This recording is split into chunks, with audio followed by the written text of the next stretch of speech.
श्री सच्चिदानंद सद्गुरु साईनाथ महाराज की जय। आरती साई बाबा सौख्य दातार जीवा, चरण रजतळे द्यावा दासा विसावा, भक्ता विसावा। आरती साई बाबा स्वस्वरूपी राहे रंग, मुमुक्ष जनादावी निज डोळा श्रीरंग, डोळा श्रीरंग। आरती साई बाबा जया मनी जैसा भाव, दया तैसा अनुभव। दाविसी दया घना ऐसी तुझी माव, तुझी माव। आरती साई बाबा तुमचे नाम ध्याता, अरे संस्कृती व्यथा। अगाध तव करणी मार्ग दाविसी अनाथा, दाविसी अनाथा। आरती साई बाबा कलियुगी अवतार, सगुण परब्रह्म साचार। अवतीर्ण झालासे स्वामी दत्त दिगंबर, दत्त दिगंबर। आरती साई बाबा आठा दिवसा गुरुवारी, भक्त करे तिवारी। प्रभु पद पाहावया भव भय निवारी, भय निवारी। आरती साई बाबा माझा निज द्रव्य ठेवा, तव चरण रज सेवा। मागणीची आता तुम्हा देवादिदेवा, देवादिदेवा।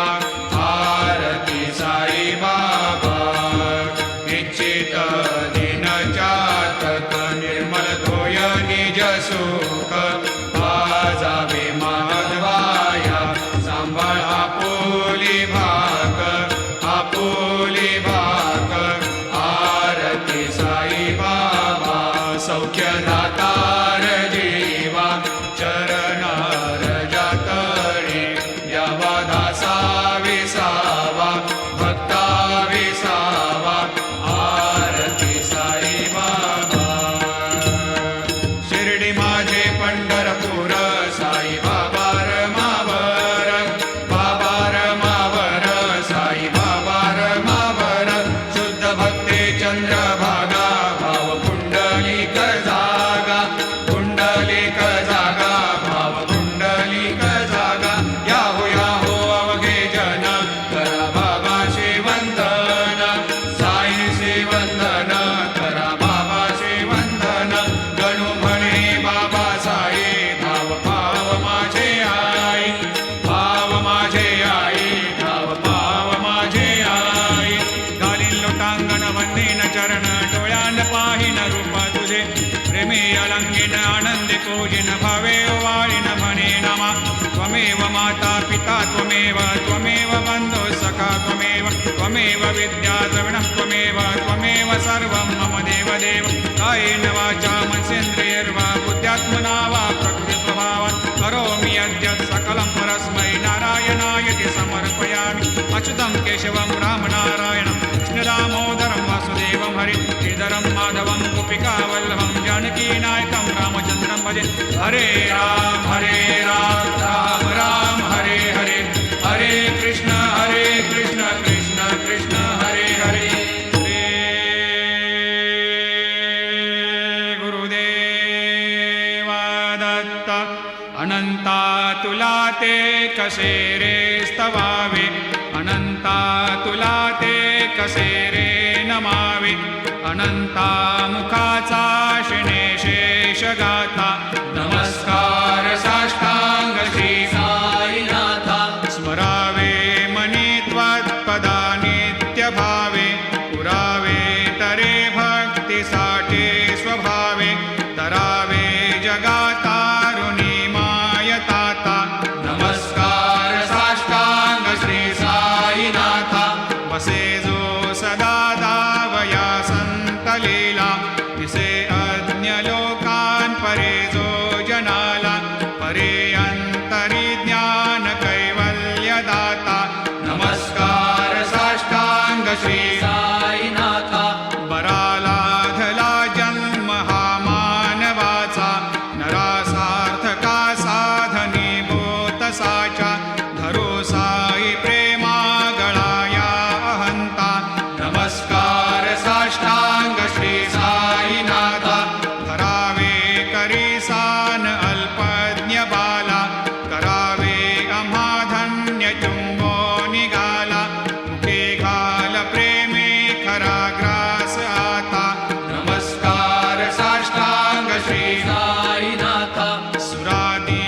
दिवशी कोल्हापुरभिक्षेशी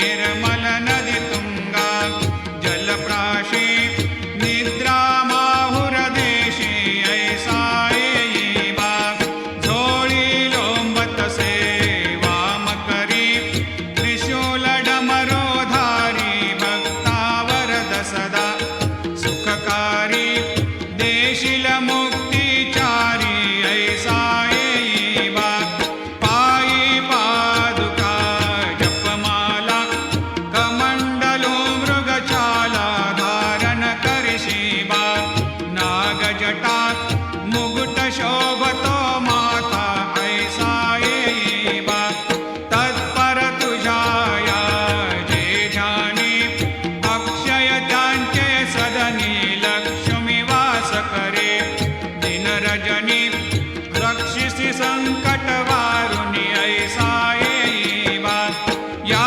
परिध्यान तुझे गुरुराया दृश्य करी नयनाया पूर्णानंद सुखे एकाया लाविशी हरि गुण गाया ऐसा येयीबा साई दिगंबरा अक्षय रूप अवतारा सर्व हि व्यापक तो स्तुतिसारा अनुसया त्रिकुमारा बाबा येयीबा सदा सस्वरूपं चिदानन्दकन्दं जगत्सम्भवस्थान संहारहेतुं स्वभक्तेच्छयामानुषं दर्शयन्तं नमामीश्वरं सद्गुरुं साईनाथं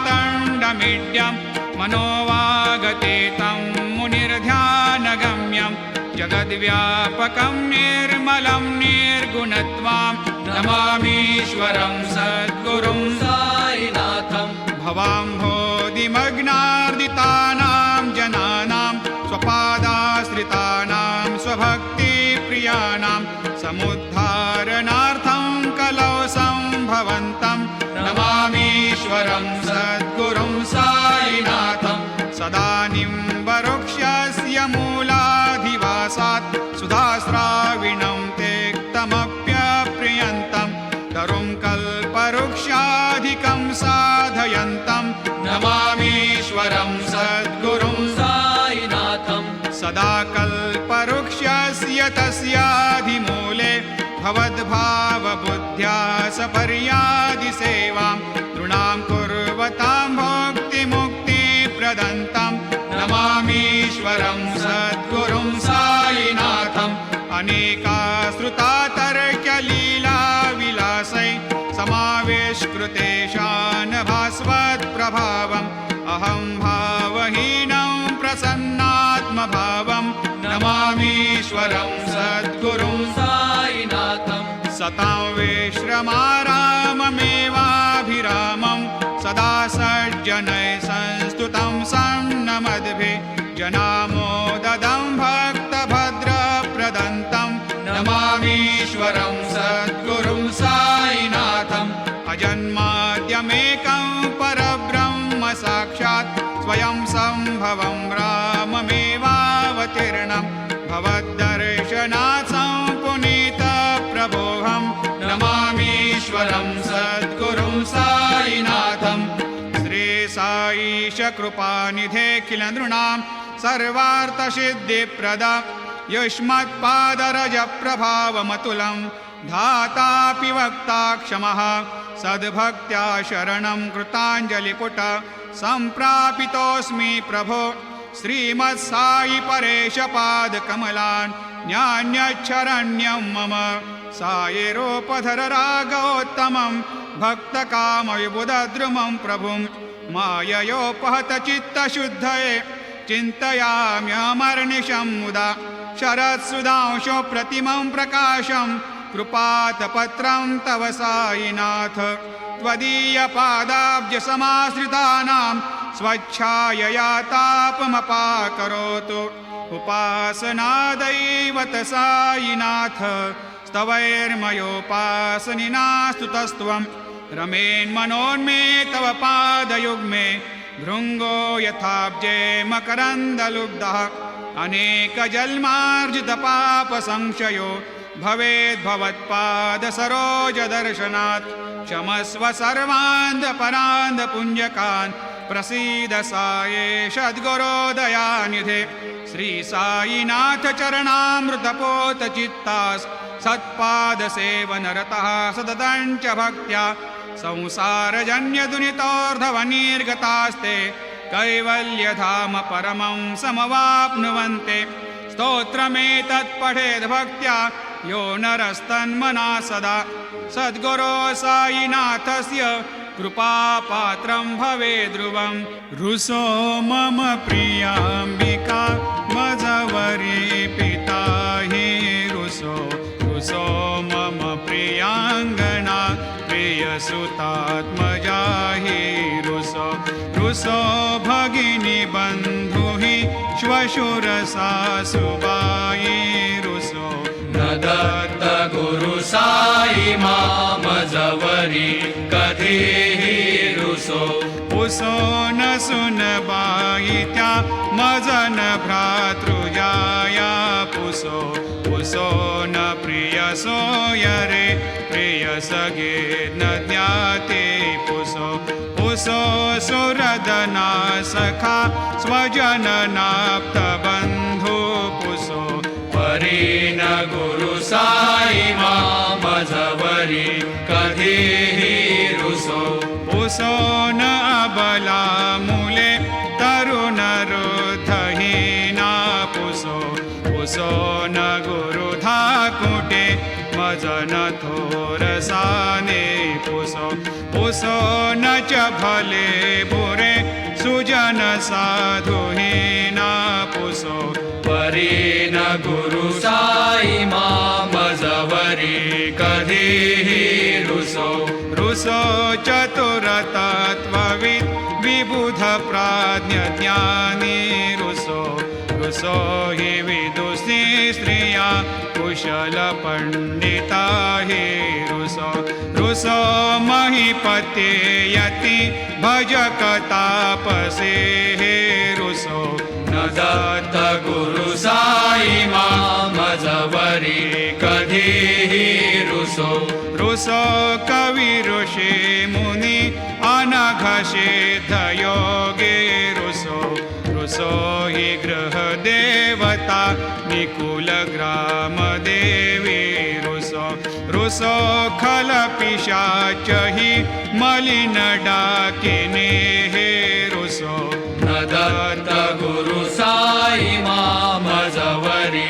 कधीहि रुसो रुसो मृग खग कृमि अखिल जीव जन्तु रुसो रुसो विटप प्रस्तरा अचल आपगाब्धि रुसो रुसो खपवनाग्निवार अवनि पंचतत्वे रुसो न दत्त गुरु साई मामजवरी कधीहि रुसो रुसो विमल किन्नरा अमल यक्षिणे रुसो रुसो शशि खगादिः गगनितारका हि रुसो रुसो अमर राजहि अदय धर्मराजा रुसो न दत्त गुरु साई मामजवरी कधीहि रुसो रुसो मन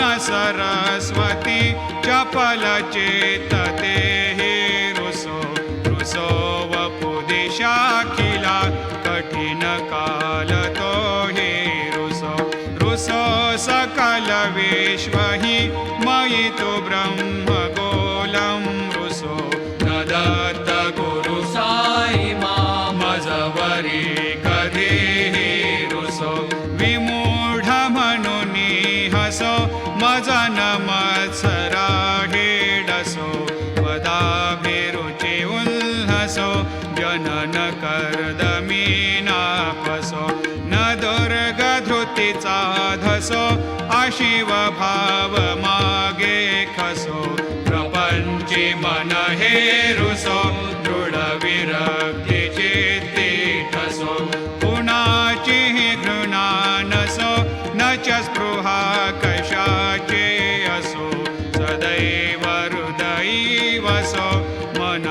ध्यानिसाये वसो पदी प्रणय ओरसो निखिल दृश्य बाबा दिसो न दत्त गुरु साई मा उपरिया जनेला रुसो हरि ओम यज्ञेन यज्ञमयजन्त देवा स्थानि धर्माणि प्रथमान्यासन्न तेहनाकं महिमान सजन्त यत्र पूर्वे साध्या सन्ति देवाः ॐ राजाधिराजाय प्रसह्य साहिने नमो वयं वै श्रवणाय कूर्महे समे कामान् कामकामाय मह्यं कामेश्वरो वै श्रवणो दधातु कुबेराय वै श्रवणाय महाराजाय नमः ॐ स्वस्ते साम्राज्यं भोज्यं स्वराज्यं वैराज्यं पारमेष्ठ्यं राज्यं महाराज्यमाधिपत्यमयं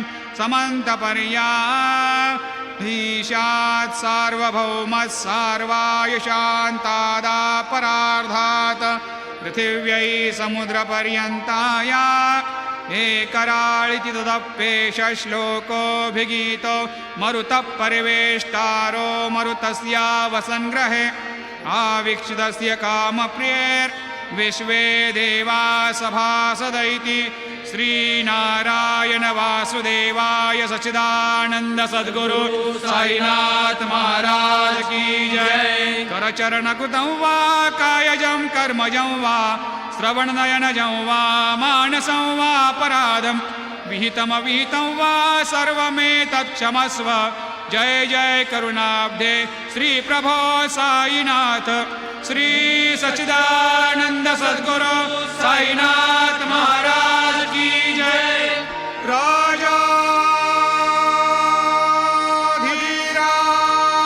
राजाधिराज योगिराज परब्रह्म साईनाथ महाराज श्री सच्चिदानंद सद्गुरु साईनाथ